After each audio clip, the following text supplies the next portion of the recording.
नमस्कार दोस्तों, मैं रामू कुमार यादव एजुकेशन क्लासेस रामू में आपका स्वागत करता हूं। दोस्तों, मैं जो पांचवा प्रैक्टिस सेट चल रहा था उसका 80 प्रश्न पिछली वीडियो तक करा चुका था। आज हम 81वें प्रश्न से स्टार्ट करते हैं और इस वीडियो का मतलब कि जो पांचवा प्रैक्टिस सेट चल रहा था उसका लास्ट प्रैक्टिस सेट होगा। तो चलिए दोस्त, हम सीधे प्रश्न नंबर 81 पर चलते हैं। 81 प्रश्न कह रहा है कि सरयुमी में संधि है, तो इसमें संधि कौन सी है? तो जो संधि इसमें है वो है दीर्घ संधि। ऑप्शन नंबर ए सही हो जाएगा 81 का। अब चलते हैं प्रश्न नंबर 82 पर। 82 कह रहा है कि कर्म कारक के लिए प्रयुक्त होने वाला चिन्ह। तो कर्म कारक के लिए कौन सा चिन्ह प्रयुक्त किया जाता है? तो कर्ता ने कर्म को, तो ऑप्शन नंबर डी सही हो जाएगा। को आ रहा है तो डी वाला विकल्प सही हो जाएगा 82 का। अब चलते हैं प्रश्न नंबर 83। प्रश्न नंबर 83 कह रहा है कि पुरुषवाचक सर्वनाम चुनिए इसमें से। आप अंदर आकर बैठिए। आप अंदर आकर बैठिए पुरुषवाचक सर्वनाम इसमें से कौन है? तो इसमें से जो पुरुषवाचक सर्वनाम है वह है कौन है?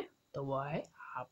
ऑप्शन नंबर ए सही हो जाएगा। आपको पुरुषवाचक के अंतर्गत आता है। ठीक, ऑप्शन नंबर ए वाला सही हो जाएगा। अब चलते हैं प्रश्न नंबर 84 पर। प्रश्न नंबर 84 कह रहा है कि क्रिया चुनिए, इसमें से क्रिया चुनना है। मेरी बहन सविता हिंदी भाषा सीखती है। मतलब कि हिंदी भाषा सीखती है और इसमें से क्रिया आपको चुनना है। तो क्रिया कौन है? सीखती है। तो ऑप्शन नंबर सी सही हो जाएगा 84 का। 85 प्रश्न करना है कि निम्नलिखित में से तद्भव शब्द है। इसमें से तद्भव शब्द चुनना है आपको। तद्भव, ठीक, तद्भव कौन सा है शब्द इसमें? तो वो है अचरज। अचरज जो है तद्भव शब्द है। ऑप्शन नंबर ए सही हो जाएगा 85 का। अब चलते हैं प्रश्न नंबर 86। 86 प्रश्न कह रहा है कि आपका घर जिस शहर में है उस शहर का नाम संज्ञा का कौन सा भेद सूचित करता है? कौन सा भेद सूचित करता है? मतलब कोई शहर का नाम रहेगा तो उसका जो है शहर का नाम संज्ञा का कौन सा भेद सूचित करता है? तो कौन सा सूचित करता है? तो जो सूचित करता है वो व्यक्तिवाची अंतर्गत आता है। ऑप्शन नंबर ए सही हो जाएगा। व्यक्तिवाचक के अंतर्गत आता है। 86 का ऐसा हो जाएगा। प्रश्न नंबर 87 कह रहा है कि रातों रात शब्द में कौन सा समास है? इसमें से समास पूछ रहा है। तो समास कौन है इसमें? तो इसमें है अव्ययी समास के अंतर्गत आता है। ऑप्शन नंबर सी से हो जाएगा 87 का।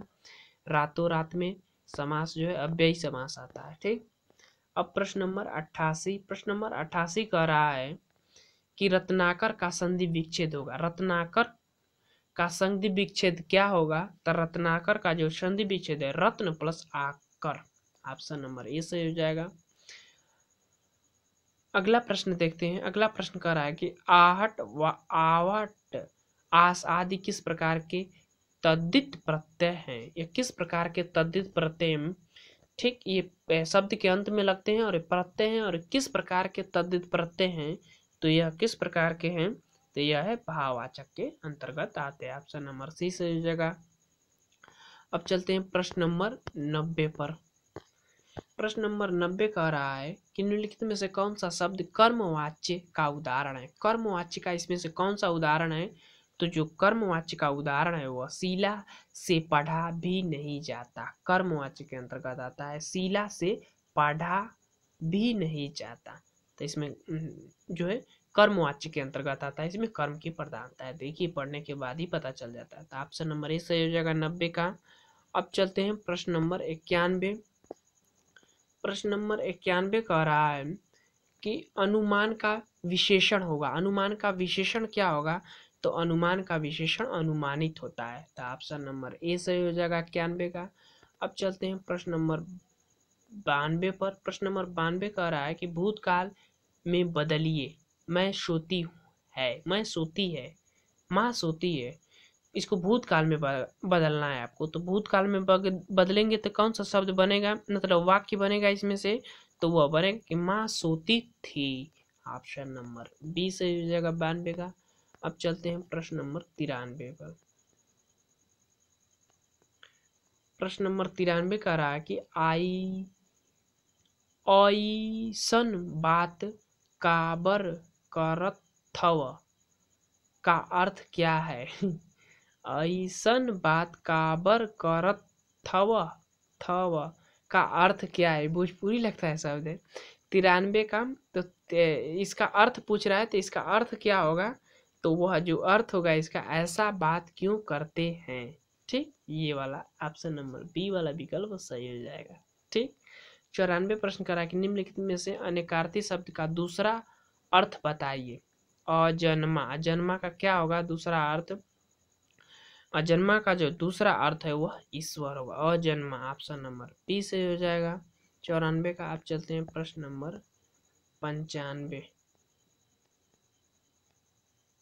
प्रश्न नंबर 95 क्या कह रहा है? प्रश्न नंबर 95 कह रहा है कि संरचना के आधार पर किए गए वाक्य के वर्गीकरण में इनमें से कौन सा प्रकार नहीं है। संरचना के आधार पर किए गए वाक्य का जो वर्गीकरण है संरचना के आधार पर, वह इनमें से कौन नहीं है। तो वह कौन नहीं है? ऑप्शन नंबर सी सही हो जाएगा, वह नहीं है। सरल, मिश्र और संयुक्त तीन ही प्रकार के होते हैं। तो ऑप्शन नंबर सी सही हो जाएगा 95 का। अब चलते हैं प्रश्न नंबर अब प्रश्न 96 से 100 तक हमें एक जो है गद्यांश को पढ़ना है और उसको उत्तर देना है। तो चलिए सीधे गद्यांश पढ़ते हैं। चलिए, दूसरों को स्नेह देना और उनका सम्मान करना सामाजिक सफलता का एकमात्र मंत्र है। जीवन में सुख, शांति और उन्नति चाहने वाले प्रत्येक महत्वाकांक्षी को सबसे पहले यही सीख धारण करनी चाहिए। युधिष्ठिर के राजसूय यज्ञ में कृष्ण ने लोगों के स्वागत की जिम्मेदारी ली और बदले में वह उस यज्ञ के सर्वाधिक पूज्य व्यक्ति माने गए जो कृष्ण थे। अब चलिए,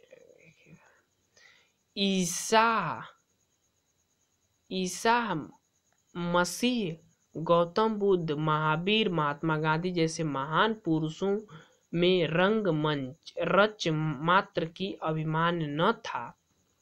उन्होंने सदैव दूसरों को महत्व दिया और वे स्वयं ही महान बन गए। मान सम्मान का मूल्य चुकाना असंभव है, अतः विद्यार्थी जीवन का भी प्रथम पाठ यही है कि वह गुरु के प्रति सच्चे सम्मान का भाव अपने हृदय में पैदा करे, अन्यथा उसकी विद्या निष्फल है। अब चलते हैं आगे। इसके बाद प्रश्न हमको पढ़ना है। तो चलिए प्रश्न हम पढ़ते हैं। प्रस्तुत गद्यांश के द्वारा क्या संदेश दिया गया है? तो प्रस्तुत गद्यांश के द्वारा क्या संदेश दिया गया है? तो वह दिया गया है कि सदा दूसरों को स्नेह एवं सम्मान देना चाहिए। ये हमने अभी पढ़ा, ऑप्शन नंबर डी सही हो जाएगा 96 का।